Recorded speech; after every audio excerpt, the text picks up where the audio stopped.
Hey everybody, Steve here in Palm Springs. I'm out here working in the garage this morning, working around the yard. I was going to film this out by the pool, but it's kind of windy and my camera doesn't do well in the wind. It picks up all the wind noise. So I decided to take a short break. And while I've been out here working, I've been thinking about a question that I read earlier in the comments section on one of my videos from a subscriber named Rich. His YouTube handle is Super Boomtown. So I thought I'd take a little bit of a break and try to answer his question. So Rich says, I'd like to throw this out to you, Steve, and those who enjoy his channel. At what age is one considered a senior citizen? Am I one at age 60? Thanks all, Rich. I think that's really an excellent question, and I think it changes a lot, and I don't think there's really a particular age.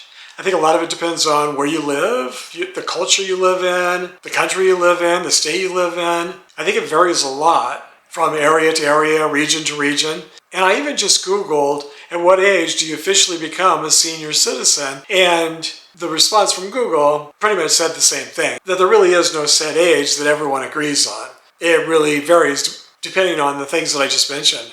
And I think a lot of it is a state of mind as well. You know that old saying, you're only as old as you feel. I think that's really true. For me, when I turned 70 years old, I pretty much told friends and family, I said, okay, now I feel officially old. Now, inside, I still feel 20 years old. I don't feel any different than I felt when I was 20 years old, or even younger. But psychologically, there was just something about turning 70 that to me felt like I really was old, that I had reached old age. When I turned 50, I still felt very young. I didn't feel old at all.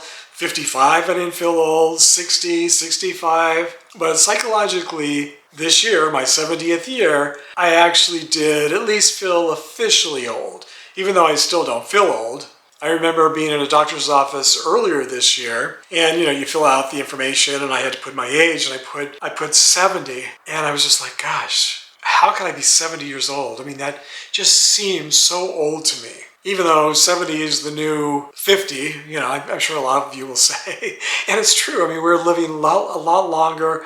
We're much healthier than our parents and grandparents were at this age. And many or most of them never made it to this age. So a lot of it is just your state of mind. So I don't feel old. I don't feel 70 at all. But officially, when I see the number 70 on anything that I have to fill out, it does make me feel old.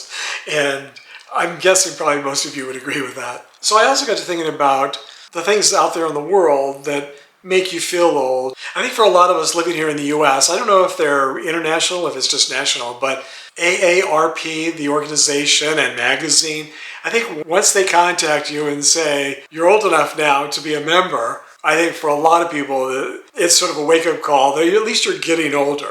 And I think you have to be 50 to join AARP. Although I was watching a channel the other day where a woman was saying you really can join at any age. I think you only have to be 18 years old. And I'm not sure if that's true or not. I guess it must be. But I don't think that's common knowledge. I think most people don't join AARP and start getting the AARP magazine until they're 50 years old at least. And we joined, 20 years ago. Gosh, how was that 20 years ago that we joined AARP? It seems like just yesterday. But that is a sign, anyway, that you are getting older. And then when we moved to Palm Springs, there was a 55-plus community here that was beautiful. It was brand new, and we really wanted to move into it, but we were only 50. And so we weren't old enough yet to move into the 55-plus community. And then years later, I discovered that here in the desert, at least, there are dozens and dozens of 55-plus communities where at least one person in the household has to be 55 years old. And so that makes you start feeling a little bit older. So that's one indication of becoming a senior citizen. And then a lot of places you can start getting senior discounts when you're 50, 55, 60. Another indication that you're on your way to becoming a senior, a full-fledged senior citizen. Social Security here in the US, you can start taking when you're 62. That's the youngest age you qualify to start taking Social Security. And I think a lot of people would equate that with being a senior or a senior citizen if you start taking it at 62. Medicare, you can start taking when you're 65. So those are some of the social markers that indicate that you're at least on the way to becoming a senior citizen.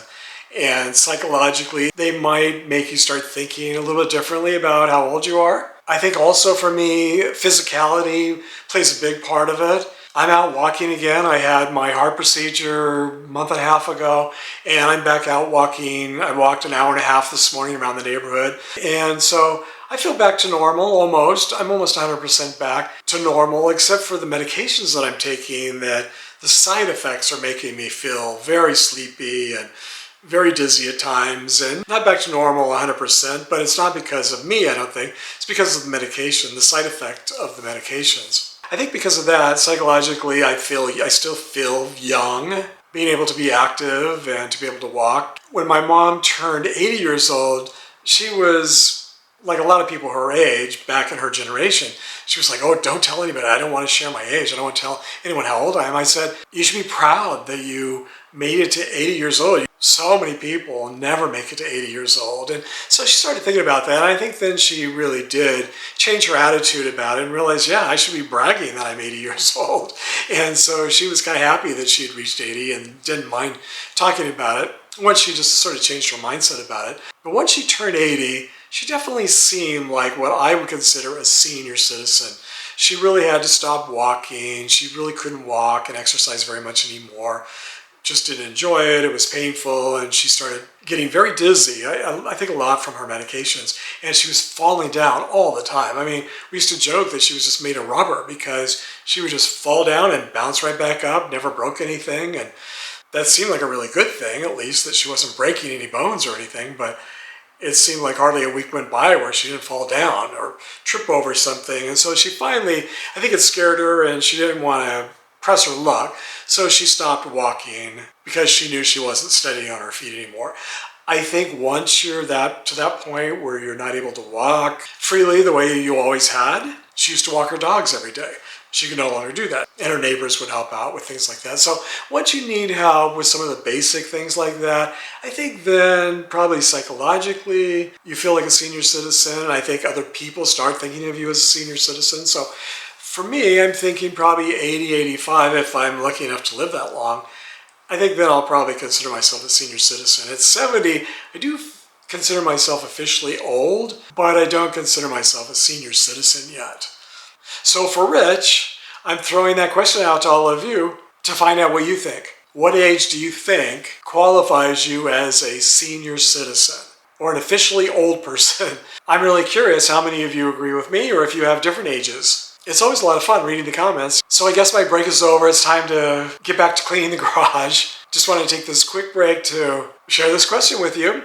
So if you enjoyed this video today, I hope you'll give it a thumbs up. And if you haven't already subscribed, I hope you consider doing that as well. And I hope to see you all again next time.